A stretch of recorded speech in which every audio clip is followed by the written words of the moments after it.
नमस्कारम साथियों, मैं आज कक्षा 10th का 2025 यानी पिछले साल का banking financial service and insurance का पेपर लेकर आया हूं, जिसका सॉल्यूशन दिया हुआ है। सन 2024 और 2025 में सेम ही पेपर आया था, सिर्फ 3 या 4% चेंज हुए थे, जो आपके सामने निम्न प्रकार है। इस पेपर पर डिपेंड नहीं रहे, लेकिन इसके सभी प्रश्न आप अच्छे से समझे और उनके उत्तर देख ले, ताकि अगर आपका 2026 में भी यही पेपर आता है तो आपके पूरे आंसर सही हो सके। तो स्टार्ट करते हैं हम। पहला प्रश्न दिया हुआ है आपके, निम्न में से कौन सा संचार का एक हिस्सा है?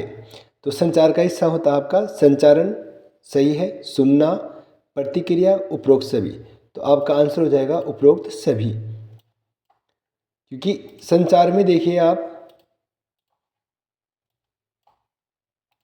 संचार में आप संचारण करते हैं, यानी माध्यम होता है कोई ना कोई अपने पास, हमें सुनना होता है उसे और उसके ऊपर फीडबैक देना होता है, प्रतिक्रिया देनी होती है। तो अपना आंसर हो जाएगा ऑप्शन डी, अपना एकदम करेक्ट आंसर है। पेपर यहाँ आपको दिया हुआ है, यहाँ पे देखिए निम्न में से कौन सा संचार का एक हिस्सा है। मैंने इसको तरीके से सेट किया थोड़ा आंसर सेटअप करने के लिए। देखिए दूसरा प्रश्न है, निम्न में से कौन सा संचार प्रक्रिया का एक हिस्सा नहीं है? तो हिस्सा नहीं है, प्रेषक होता है सेंडर, जो मैसेज करता है। फिर हो गया दूसरा संदेश, मैसेज हो गया आपका। शोर, प्राप्तकर्ता। तो अपना आंसर हो जाएगा शोर। शोर क्या है? संचार प्रक्रिया में बाधा उत्पन्न करता है, यानी कि संचार प्रक्रिया का हिस्सा नहीं है शोर, और बाकी तीनों क्या है, इसका हिस्सा होते हैं। तीसरा प्रश्न है, लिखित संचार का एक उदाहरण है। लिखित संचार ईमेल में हमें क्या करना पड़ता है? ईमेल में हमें टाइप करना पड़ता है, लिखना पड़ता है। तो ईमेल किसका प्रकार है? एक लिखित संचार का प्रकार होता है ईमेल। फिर दूसरा दे रखा है टेलीफोन पर बातचीत। टेलीफोन पर बातचीत मौखिक संचार होता है। वीडियो देखना, उपरोक्त में से कोई नहीं। तो अपना आंसर हो जाएगा ईमेल लिखना। प्रभावी मौखिक संचार का एक प्रमुख तत्व क्या है? यानी कि जो आपका बेहतर संचार हो वो किसमें? मौखिक के अंदर। उसका मुख्य तत्व क्या है? तेज आवाज़, जोर से बोलना नहीं। स्पष्ट आवाज़, एकदम क्लियर बोलना, एकदम राइट आंसर आपका। तेज़ी से बात करना, ये भी सही नहीं है। लंबे विराम यानी कि बीच में गैप देके बात करना, ये भी सही नहीं है। तो मौखिक संचार को बेहतर बनाने के लिए क्या होना चाहिए? आपकी स्पष्ट आवाज़ होनी चाहिए। प्रश्न संख्या 5 है, निम्न में से कौन सा तनाव का एक सामान्य कारण है? तनाव किससे होता है? तनाव यानी टेंशन। टेंशन का कारण क्या है? लॉटरी जीतना, ये तो खुशी मिलती है, इससे टेंशन नहीं होती। दूसरा शांत वातावरण, नहीं, इससे भी थोड़ी आराम मिलता है। काम का दबाव, काम का प्रेशर होता है, वो क्या करता है आपके लिए? तनाव बनाता है। अच्छी नींद लेना भी अच्छा होता है, यानी कि इसका आंसर हो जाएगा आपका काम का दबाव। ये क्या है? तनाव को उत्पन्न करता है। बाकी तो क्या है? तनाव को कम करते हैं तीनों के तीनों। प्रश्न संख्या 6 है, आप आमतौर पर किस स्थिति में एंटर कुंजी का प्रयोग करते हैं? देखिए एंटर कुंजी का प्रयोग हम जब टेक्स्ट टाइप करते हैं तो लाइनों को तोड़ने के लिए करते हैं। इसके अलावा जब हम ऑनलाइन वर्क करते हैं तो ऑनलाइन वर्क में फॉर्म को सबमिट करने के लिए हम एंटर कुंजी का प्रयोग करते हैं। तो देखते हैं, दस्तावेज़ को सेव करने के लिए नहीं, सेव करने के लिए हम कंट्रोल एस का यूज़ करते हैं। दस्तावेज़ को सेव करने के लिए हम कंट्रोल एस का प्रयोग करते हैं। नया दस्तावेज़ खोलने के लिए, नया दस्तावेज़ खोलने के लिए हम नया, न्यू फॉर कंट्रोल के साथ एन, कंट्रोल के साथ एन का प्रयोग करते हैं हम नया दस्तावेज़ खोलने के लिए। ऑनलाइन फॉर्म सबमिट करने के लिए, तो इसका आंसर हो जाएगा आपका ऑनलाइन फॉर्म सबमिट करने के लिए। एंटर का यूज़ एक तो लाइन तोड़ने के लिए, दूसरा ऑनलाइन फॉर्म सबमिट करने के लिए। फिर है कंप्यूटर बंद करने के लिए। कंप्यूटर बंद करने के लिए हम अल्ट के साथ F4 का प्रयोग करते हैं। अल्ट के साथ F4 का प्रयोग करते हैं, यानी अल्ट प्लस F4। ये अभी आप यहाँ पे 4 प्रश्न हो गए आपके। प्रश्न पूछ सकता है आपकी बार कि दस्तावेज़ को सेव करने के लिए किसका प्रयोग करते हैं? तो कंट्रोल के साथ एस का प्रयोग करते हैं। नया दस्तावेज़ खोलने के लिए कंट्रोल के साथ एन। और अगर पुराना दस्तावेज़ आपका बना हुआ दस्तावेज है, पहले से सेव है, तो उसके लिए हम यूज़ करते हैं कंट्रोल के साथ ओ, यानी कि बने हुए फाइल को खोलने के लिए, बने हुए दस्तावेज को खोलने के लिए हम कंट्रोल ओ का प्रयोग करते हैं। कंप्यूटर को बंद करने के लिए हम अल्ट के साथ F4। फिर अगला प्रश्न दिया हुआ है हमें, कीबोर्ड का उपयोग किस लिए किया जाता है? कीबोर्ड का उपयोग टेक्स्ट टाइप करने के लिए और कमांड टाइप करने के लिए किया जाता है। कंप्यूटर में टेक्स्ट और कमांड टाइप करने के लिए करते हैं। कर्सर के बाईं ओर टेक्स्ट को हटाने के लिए कौन से बटन का प्रयोग करते हैं? तो बाईं ओर, देखिए बाईं में बा आ रहा है तो हम यूज़ करते हैं बैक स्पेस। बाईं में बा आ रहा है तो बैक स्पेस, या फिर दाईं आ जाता, दाईं ओर आ जाता अगर, यानी कि कर्सर के दाईं ओर टेक्स्ट को उठाने के लिए, दाईं राइट साइड उठाने के लिए तो हम यूज़ करते हैं डिलीट बटन का। अगर दायां आए तो द फॉर डिलीट, दाईं ओर डिलीट और बाईं ओर बैक स्पेस। इसका बे देख लिए, इसमें आ जाएगा बैक स्पेस, और अगर दाईं आता तो आता आपका डिलीट। इसके अलावा एंटर कुंजी का भी हो गया था अपने पास। फिर है शिफ्ट कुंजी। शिफ्ट क्या होता है? जब हम टेक्स्ट को कैपिटल में लिखते हैं, अक्षरों को बड़े करके लिखते हैं, बड़ी एबीसीडी में लिखते हैं, तो हम यूज़ करते हैं शिफ्ट का। और इसके अलावा है स्पेस बार। स्पेस बार क्या होता है? दो अक्षरों के बीच में जगह छोड़नी हो तो हम यूज़ करते हैं स्पेस बार का। फिर प्रश्न दे रखा आपके, और स्पेस बार के लिए होता है एक सबसे बड़ा बटन होता है आपका स्पेस बार। कीबोर्ड का प्रश्न आ जाए, कीबोर्ड का सबसे बड़ा बटन कौन सा होता है? स्पेस बार होता है। फिर देखिए नवा प्रश्न, टाइप करते समय अक्षरों को कैपिटल करने के लिए, टाइप करते समय अक्षरों को कैपिटल करने के लिए हम यूज़ करते हैं शिफ्ट बटन का। किसका यूज़ करते हैं? शिफ्ट बटन का। और मैं बताता हूँ आपको, कंट्रोल अल्ट और शिफ्ट, कंट्रोल अल्ट और शिफ्ट, ये तीन बटन होते हैं। इन तीन बटनों को हम कॉम्बिनेशन कीज कहते हैं। इन तीन बटनों को हम कॉम्बिनेशन कीज कहते हैं। फिर है अगला अपने पास, इसमें आ रहा है एक टेब बटन। टेब क्या करता है? अक्सर लगभग 3 अक्षरों की जितनी जगह छोड़ता है, लगभग 3 अक्षरों की जितनी जगह छोड़ता है टेब आपका। इसके अलावा टेब अपने काम में आता है जब हम ऑनलाइन फॉर्म भरते हैं तो जो सेक्शन आते हैं अपने पास उनको चेंज करने के लिए। जैसे आपने नाम एंटर किया, नाम के बाद में पापा का नाम लिख रहे हो, तो नाम आपने लिखा, नाम के बाद में पापा के नाम में अपन आ रहे हैं फादर्स नेम में, तो उसको टेब से अपन चेंज कर सकते हैं कॉलम। फिर देखिए, एक उद्यमी का प्राथमिक लक्ष्य क्या होता है? 10वां प्रश्न है, एक उद्यमी का प्राथमिक लक्ष्य क्या होता है? तो उद्यमी का प्राथमिक लक्ष्य होता है व्यवसाय की स्थापना करना, खुद का व्यवसाय स्थापित करना। एक उद्यमी की मुख्य विशेषता क्या है? व्यवसाय स्थापित करना और उसके लिए नए नए अवसर उत्पन्न करना। तो जोखिम से बचना नहीं, नए अवसर पैदा करने के लिए जोखिम उठाना, नए अवसर पैदा करने के लिए जोखिम उठाना एकदम करेक्ट आंसर है। नियमित नौकरी, नौकरी तो कह ही नहीं सकता उद्यमी।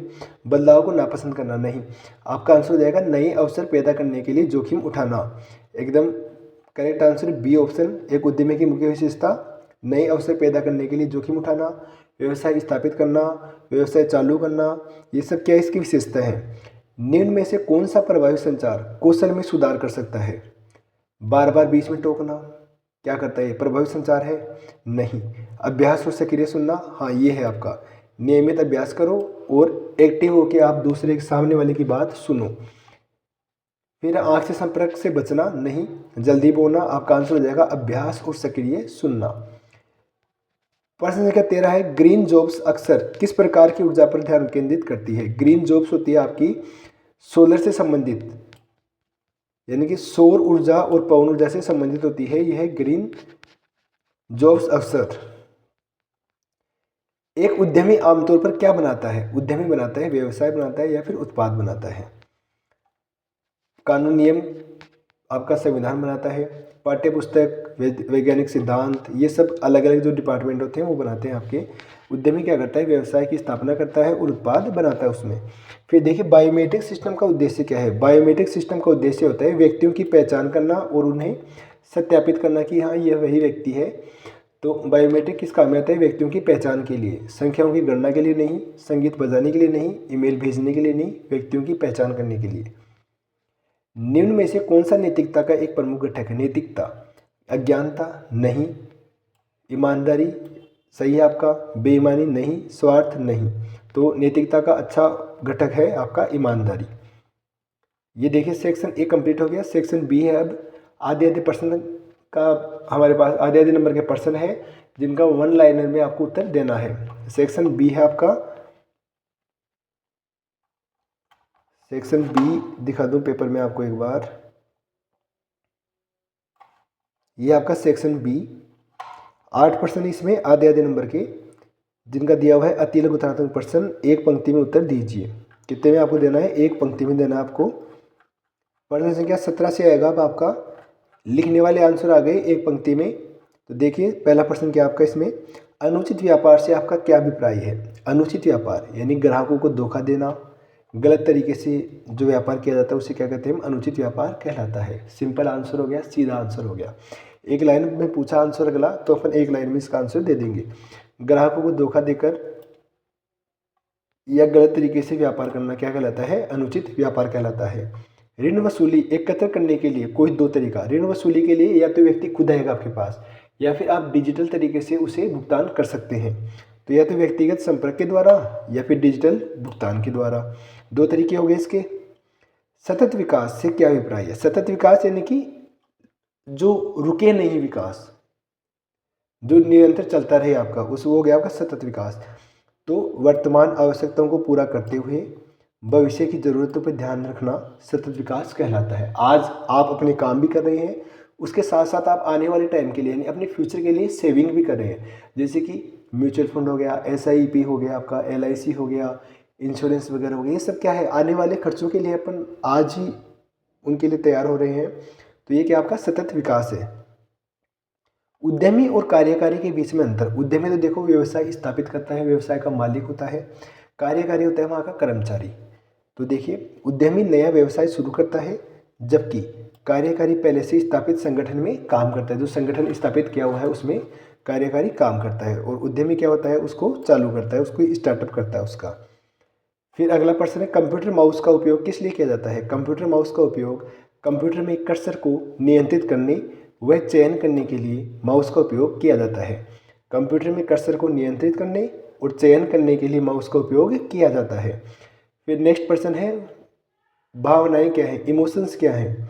तो मन में उत्पन्न होने वाली अनुभूतियाँ या मन में उत्पन्न होने वाले भाव क्या कहलाते हैं? भावनाएं कहलाती है। प्रश्न संख्या 23 है संचार बाधाएं क्या है? संचार में आने वाली बाधाएं या रुकावटें। संचार में आने वाली रुकावटें, संचार प्रक्रिया में आने वाली रुकावटें क्या है? संचार बाधाएं कहलाती है। वन लाइनर आंसर थे तो वन लाइनर हम आंसर दे रहे हैं इनके। ओवरड्यू का क्या मतलब है? ओवरड्यू हो गया कि एक टाइम था उसके बाद में आपने पैसे वहाँ तक आपने वो टाइम कंप्लीट हो गया तब तक आपने पैसे जमा नहीं करवाया, तो क्या हो गया आपका? ओवरड्यू हो गया। ओवरड्यू निर्धारित समय के बाद बकाया राशि को ओवरड्यू कहते हैं। निर्धारित समय के बाद आपने पेमेंट नहीं दिया तो वह क्या हो गई? बकाया राशि हो गई, उसे क्या कहते हैं? ओवरड्यू कहते हैं। अब है सेक्शन सी। सेक्शन सी में है लघु उत्तरीय प्रश्न, एक या दो पंक्ति में उत्तर देवें। अब आपके प्रश्न चालू हो गए, थोड़े से बड़े आ गए यहाँ पे प्रश्न आपके पेपर में दिखा दूं मैं आपको एक बार। सेक्शन सी आ गया आपका लघु उत्तरात्मक प्रश्न, एक या दो पंक्ति में उत्तर देवें। प्रत्येक प्रश्न आपका 1.5 नंबर का है और ऐसे आपके पास 8 प्रश्न आएंगे। प्रत्येक प्रश्न आपका 1.5 नंबर का है, ऐसे आपके पास 8 प्रश्न आएंगे। तो टोटल यहाँ पे हो जाएंगे 12 नंबर के प्रश्न होंगे अब, जिनके हमें 1 से 2 लाइनों में उत्तर देने हैं। तो हम स्टार्ट करते हैं अब इनको।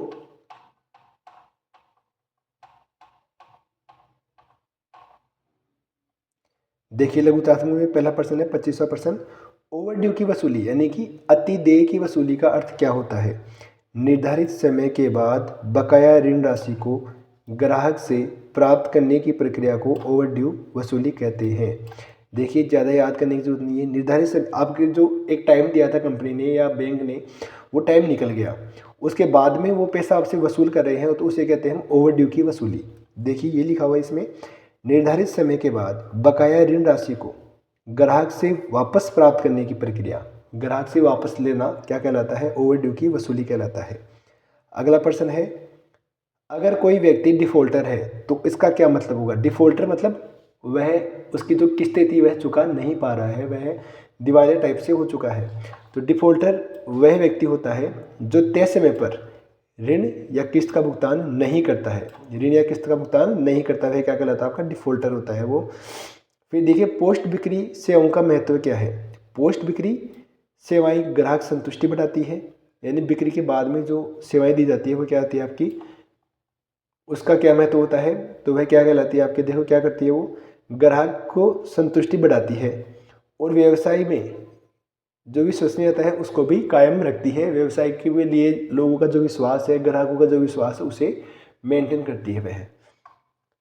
फिर हम माइक्रो फाइनेंस से आप क्या समझते हैं या क्या मतलब होता है, तो माइक्रो फाइनेंस क्या होता है, गरीब और कम आय अर्जित करने वाले लोगों को छोटी राशि उपलब्ध कराना या उनको ऋण देना क्या कहलाता है, माइक्रो फाइनेंस कहलाता है। गरीब या कम आय अर्जित करने वाले लोगों को छोटी राशि का ऋण उपलब्ध करवाना क्या कहलाता है आपका, माइक्रो फाइनेंस कहलाता है। अगला प्रश्न है, व्यवहार में संवेदनशीलता से आप क्या समझते हैं। संवेदनशीलता मतलब आप थोड़ा नॉर्मली बात कर रहे हैं लोगों से, उनकी भावनाएं समझ करके बात कर रहे हैं, उनके व्यवहार के अनुसार आप बात कर रहे हैं, यह है आपका संवेदनशीलता। तो देखिए, दूसरों की भावनाओं और परिस्थितियों को समझ करके जो व्यवहार किया जाता है वह क्या होता है आपका, संवेदनशील व्यवहार होता है, संवेदनशीलता होता है वह। तो दूसरों की भावनाओं और परिस्थितियों को समझकर व्यवहार करना संवेदनशीलता कहलाता है।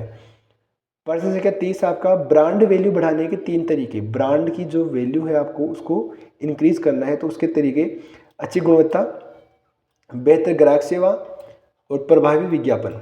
ये क्या है, आप इससे ब्रांड को और ज़्यादा मजबूत कर सकते हैं, उसका प्रचार प्रसार कर सकते हैं। यानी अच्छी गुणवत्ता होनी चाहिए, जो आपकी क्वालिटी है वो अच्छी होनी चाहिए सामान की, प्रोडक्ट की। बेहतर ग्राहक सेवा होनी चाहिए, ग्राहकों से आप संवेदनशील तरीके से व्यवहार करें, उनसे नम्रता से बोलें, उनसे अच्छे से आचरण करें। प्रभावी विज्ञापन, और जो यानी अच्छे आजकल जो विज्ञापन एड वगैरह एडवर्टाइजमेंट होता है वो भी आपको अच्छे से करने हैं, जिससे क्या होता है उसकी वैल्यू बढ़ाई जा सकती है। फिर देखिए, डेटा सुरक्षा बनाए रखने की। डेटा सुरक्षा के लिए 3 तरीके, तो एक तो हो गया आपका पासवर्ड स्ट्रॉन्ग होनी चाहिए, मजबूत पासवर्ड होनी चाहिए, एंटीवायरस का उपयोग होना चाहिए।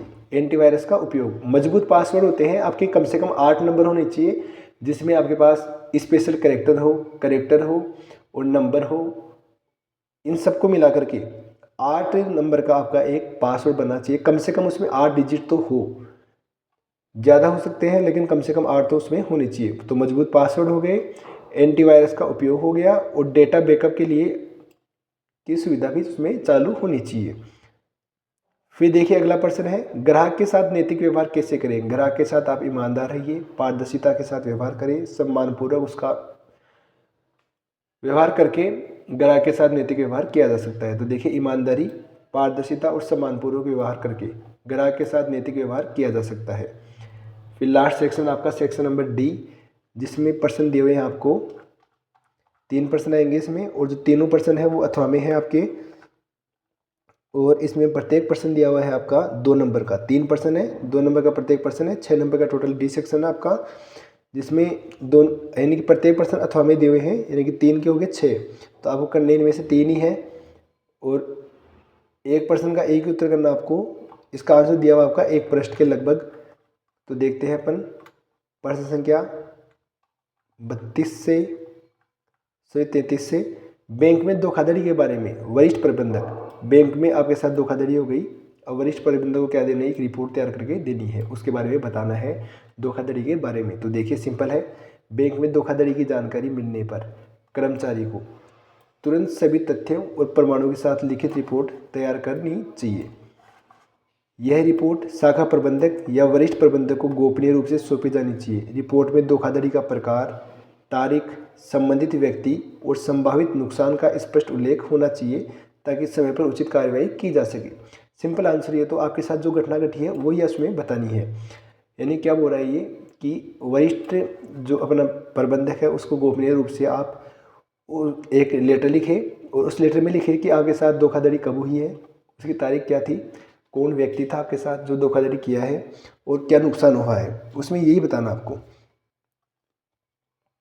इसके अलावा अथवा में प्रश्न दे रखा था, कानूनी सेल से कानूनी कार्रवाई का फॉलोअप कैसे ले, यानी कि कानूनी कोई प्रोसेस चल रही है उसकी आपको फॉलोअप लेना है। तो देखिए, आपके पास FIR नंबर होनी चाहिए।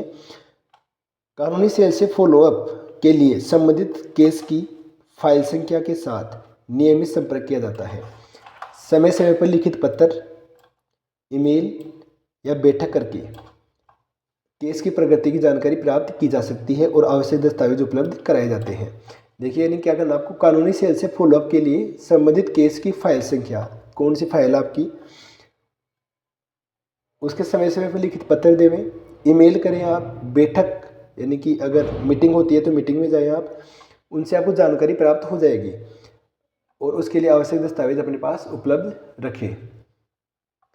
फिर अगला प्रश्न 34वां प्रश्न, माइक्रो फाइनेंस के नए उत्पादों के बारे में ग्राहकों को कैसे सूचित करें और कैसे उन्हें सलाह दें। तो नए उत्पादों के बारे में हम देखो, ग्राहकों के नए माइक्रो फाइनेंस उत्पादों की जानकारी बैठक करके यानी मीटिंग के अंदर, पोस्टर से, पंपलेट वितरित करके, व्यक्तिगत संपर्क के माध्यम से आप दे सकते हैं। और सलाह क्या है उन्हें बताया आप उनके उत्पाद की विशेषता, लाभ, ब्याज की दर, भुगतान और आदि की शर्तें जो भी हैं वो आप उन्हें सीधी व सटीक भाषा में समझाएं ताकि ग्राहक सही निर्णय ले सके। यह होगी उनकी सलाह। Is it clear?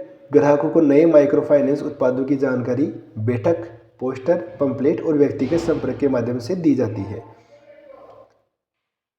फिर देखिए नेक्स्ट है, माइक्रो फाइनेंस ऋण की वसूली की स्थिति शाखा प्रबंधक को रिपोर्ट की प्रक्रिया पर चर्चा करें। माइक्रो फाइनेंस ऋण की वसूली की स्थिति पर शाखा प्रबंधक को रिपोर्ट करें। तो देखिए, ऋण वसूली की स्थिति की रिपोर्ट में कुल वितरित ऋण वसूल के लिए जो आपको रिपोर्ट देनी है प्रबंधक को, उसमें क्या दोगे आप कि कितना पैसा आपने दिया था ऋण में, उसमें कितनी राशि आपको वसूल हुई, कितनी आपकी बकाया है, कितनी डिफाल्टर खातों का विवरण आपने शामिल किया है।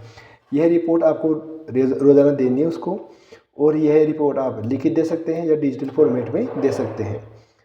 सिंपल है कि आपने कितना ऋण बांटा था, पहले वितरित कितना किया था, उसके बाद में कितना पैसा आपके पास आ चुका, उसमें से कितना है उसमें से बकाया है, और कितना डिफॉल्टर खातों का जा चुका है। यानी कि ऐसे लोग कितने हैं जो वो पैसा देंगे नहीं, यानी उनकी उस पैसे का आने की आपके पास 1% भी उम्मीद नहीं है।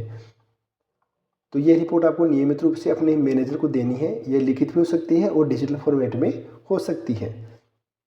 फिर लास्ट प्रश्न आपका, कार्यस्थल पर प्रभावी संचार के महत्व पर चर्चा करिए।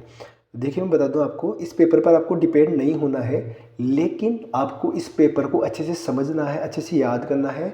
और 2024 का पेपर मैं आपको कल उपलब्ध करा दूंगा। पेपर तो मैंने भेज दिया था आपको, लेकिन वीडियो के माध्यम से उसका आंसर भी आपको मैं दे दूंगा कल।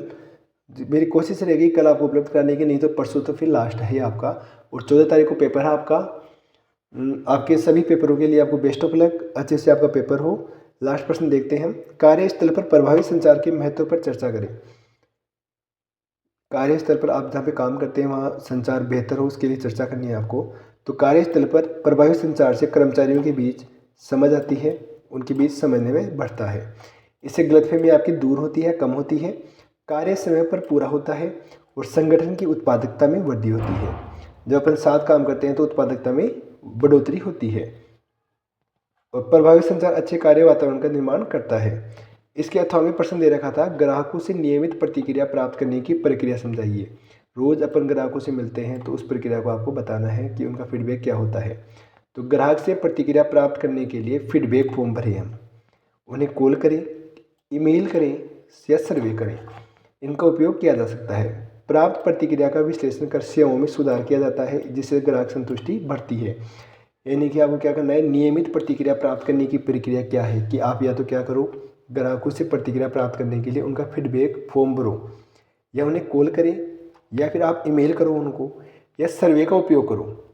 और जो भी आपको उनकी रिपोर्ट आती है या जो ग्राहक आपको बताते हैं उसके ऊपर आप उनमें जो भी कमियां हैं उनको सुधारें आप, जिससे क्या हो, ग्राहक संतुष्टि आगे बढ़ सके, उसमें अपनी मजबूती ला सके हम। आई होप ये वीडियो आपको समझ में आया है। इन प्रश्नों को अच्छे से देख लें। इसके अलावा जितने मैंने वीडियो दे रखे हैं आपको, उनको अच्छे से पढ़ करके जाइए आप। Best of luck. हो सके जितनी जल्दी मैं कल या परसों तक, लास्ट परसों तक आपको 2024 वाले प्रश्न पत्र का सॉल्यूशन बना कर भी उपलब्ध करा दूंगा। धन्यवाद।